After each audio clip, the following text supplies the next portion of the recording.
मैं दीपक आपका अपने कोर्स टैली ERP9 के चैप्टर 2 में स्वागत करता हूँ। दोस्तों, जो ये चैप्टर 2 है, इसमें हम आपको बेसिक अकाउंटिंग की जो टर्म एंड कंडीशन होती हैं, नियम एवं शर्तें होती हैं, उसके बारे में आज बताएंगे। तो वीडियो को कंप्लीटली ध्यान से सुने और देखें। टैली ERP9 के बारे में मैंने आपको बता दिया था कि टैली ERP9 होता क्या है। फर्स्ट चैप्टर में ये कंप्लीट कर दिया था कि अकाउंटिंग होती क्या है, अकाउंटिंग क्यों जरूरी है। इस चैप्टर में हम कंप्लीट करेंगे कि अकाउंटिंग की नियम एवं शर्तें क्या होती है, वो भी हिंदी में। हिंदी में ये कोर्स है हमारा टैली ERP9। अगर आपने अभी तक रजिस्ट्रेशन नहीं किया है तो जल्दी से नीचे जा कर के लिंक है डिस्क्रिप्शन में, वहाँ से जा कर के रजिस्ट्रेशन कर लीजिए। फ्री ऑफ कॉस्ट है यह कोर्स। अगर आप करोगे तो आपको इस कोर्स को करने के बाद में गवर्नमेंट एंड प्राइवेट दोनों सेक्टर में जॉब मिलने के चांसेस बढ़ जाएंगे। तो चलिए वीडियो करते हैं शुरुआत। व्यावसायिक लेन देन, जो व्यवसाय का लेन देन है, हमारा जो बिजनेस का लेन देन होता है, उसी को ही हम अकाउंटिंग कहते हैं। जो व्यावसायिक लेन देन होता है, बिजनेस का जो हमारा आदान प्रदान होता है, उसी को ही अकाउंटिंग कहा जाता है। अकाउंटिंग एक वित्तीय लेन देन या घटना जो पार्टियों द्वारा दर्ज की जाती है। अकाउंटिंग क्या है? व्यवसाय बिजनेस के लेन देन को अकाउंटिंग कहा जाता है और खातों की पुस्तकों में दर्ज की जाती है। किसी भी बिजनेस किसी भी बिजनेस के जो लेन देन होता है, उसको किसी भी का पुस्तक या फिर सॉफ्टवेयर या फिर ऐप वगैरह में अगर आप उसका उसको दर्ज करते हो, उसको सेव रखते हो, उसी को ही अकाउंटिंग टैली ERP9 कहा जाता है। टैली ERP9 एक सॉफ्टवेयर है जिसके अंदर आप बिजनेस किसी भी कंपनी का डाटा सेव रखते हो, उसी को ही टैली ERP9 कहा जाता है। लेन देन दो प्रकार के होते हैं, नगद लेन देन और एक क्रेडिट लेन देन। दोस्तों, जो ये 2023 का समय चल रहा है, इस समय में आपको नगद लेन देन कम दिखाई देंगे, क्रेडिट ज़्यादा दिखाई देंगे। आने वाले समय में क्रेडिट की मात्रा बढ़ रही है लेन देन में, लेकिन नगद की मात्रा घट रही है। जब किसी लेन देन में प्रवेश करने के तुरंत बाद राशि का लेन देन किया जाता है, उसे नगद लेन देन कहा जाता है। नगद लेन देन किसे कहते हैं? जिस लेन देन में प्रवेश करने के तुरंत बाद, आपने सही सुना, प्रवेश। जैसे मान लीजिए, मैंने फॉर एग्जाम्पल के लिए मैं आपको बता दूं, मैंने किसी को पैसे दिए और मैंने किसी से कोई प्रोडक्ट वगैरह परचेज किया। मान लीजिए मैंने किसी शॉप पर जा करके कुछ प्रोडक्ट परचेज किया, तो उस परचेज को करने के बाद में मैं उसे तुरंत बाद ही पैसे दूंगा, तो ये हमारा नगद लेन देन हो गया। जो क्रेडिट लेन देन होता है, जब राशि का तुरंत लेन देन नहीं किया जाता और बाद में भुगतान करने का वादा किया जाता है, तो यह एक क्रेडिट लेन देन है।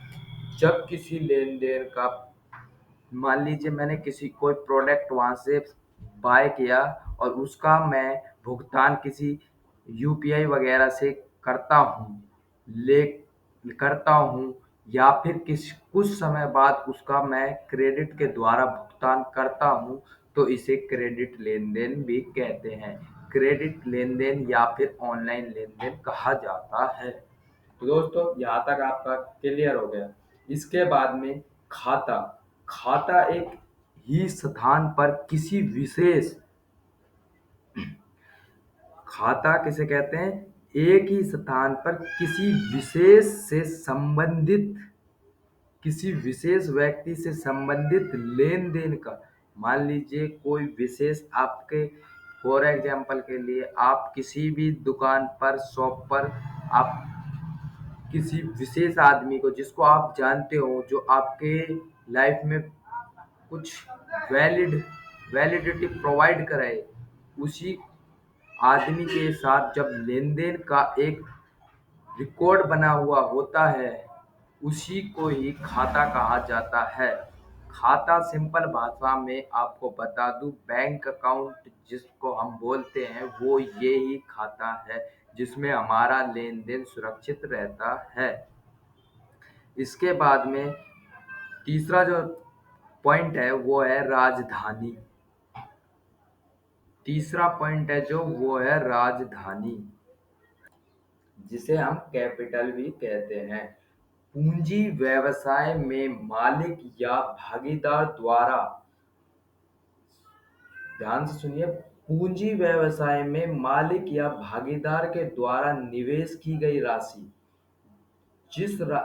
आदान प्रदान में मालिक या फिर जो आपका पार्टनर है उसके द्वारा निवेश की गई राशि है, यह धन या संपत्ति के रूप में हो सकती है। यह आपका सोना चांदी वगैरह कुछ भी, जो भी धन संपत्ति होती है उसके रूप में हो सकती है, जिसका धन मूल्यवान हो, जिसका मूल्य,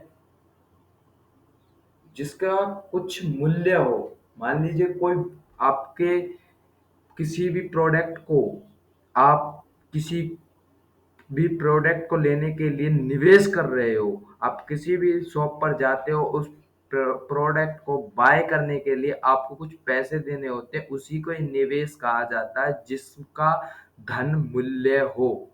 यह प्रोपराइटर या पार्टनर के प्रति व्यवसाय का दायित्व है। यह जो आपका भागीदार होता है, आपका जो पार्टनर होता है, और जो आप स्वयं मालिक होते हो, उन दोनों के बीच का जो दायित्व होता है उसी को ही कैपिटल, राजधानी अकाउंटिंग की लैंग्वेज में कहते हैं। अकाउंटिंग की लैंग्वेज के बारे में ही ये मैं आपको समझा रहा हूँ। ये मत समझना कि ये कैपिटल, वो कैपिटल दूसरी होती है जिसको हम राजधानी कहते हैं। ये अकाउंटिंग की लैंग्वेज में मैंने आपको पहले बता दिया था कि अकाउंटिंग होती क्या है। अकाउंटिंग एक बिजनेस की लैंग्वेज होती है, बिजनेस की भाषा होती है।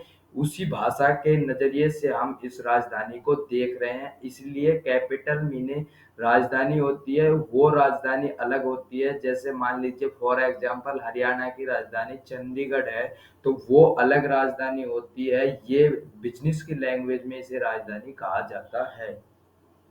जो हमारा चौथा जो पॉइंट है, चौथा जो पॉइंट है वो है हमारा ड्राइंग, चित्र। ड्राइंग, चित्र, यह प्रोप्राइटर, यह किसी भी प्रोप्राइटर द्वारा आपके व्यक्तिगत उपयोग के लिए निकाली गई राशि या माल है। आपके लिए निकाली गई राशि या माल है। किसी भी प्रोप्राइटर, जो भी आपका प्रोप्राइटर है, प्रोप्राइटर किसे कहते हैं? प्रोप्राइटर उसे कहते हैं जिससे आप, जिसके पास आपका रिकॉर्ड होता है अकाउंटिंग का, वो आपको से अकाउंटिंग का जो अकाउंट होता है उससे आपको कुछ पैसे प्रदान करे, उसी को ही प्रोप्राइटर कहा जाता है। स्वामी द्वारा इस प्रकार लिए गए माल का मूल्यांकन करना क्रय लागत पर किया जाता है। चित्र मालिकों के निवेश को कम करते हैं। जो ड्राइंग होती है, चित्र होते हैं, वो मालिकों की जो निवेश होती है, पूंजी होती है, उसको कम करते हैं। देनदारियों, देनदारियों से आप पहले ही समझ गए होंगे कि देनदारियों होता क्या है। देनदारियों का मतलब व्यवसाय द्वारा भारी लोगों और प्रॉपर्टियों, डीलर वगैरह होते हैं, को दी गई राशि है। देनदारी उसे कहा जाता है सिंपल लैंग्वेज में, जो भी आपका व्यवसाय से अलग, जो आपका बिजनेस है उससे अलग जो बाहरी लोग होते हैं, प्रॉपर्टी डीलर वगैरह होते हैं, उनको आप जो राशि प्रदान करते हो उसी को ही देनदारियां कहा जाता है। देनदारियां दो प्रकार की होती हैं। वर्तमान जो अल्पकला जो अब फिलहाल चल रही है देनदारियां, गैर वर्तमान देनदारियां दो प्रकार की होती हैं। हम आपको बता दें, वर्तमान देनदारियां उसे कहते हैं,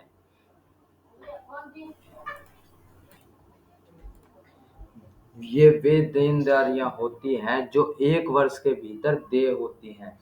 ये उसे सिंपल लैंग्वेज में मैं आपको बताऊं कि एक वर्ष के अंदर जिस भी राशि को हम वापस अपने पास ले लेते हैं।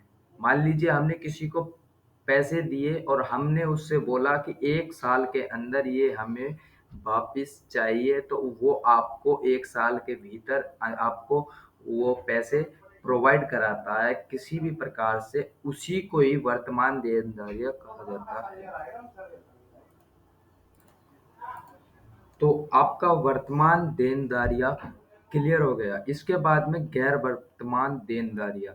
गैर वर्तमान, आपने जो भी 1 साल के बाद में लेन देन, 1 वर्ष से अधिक का जो लेन देन होता है, देय होती है, उसे ही गैर वर्तमान देनदारियां कहते हैं। दोस्तों, वीडियो अगर आपको अच्छी लगे लाइक कीजिए।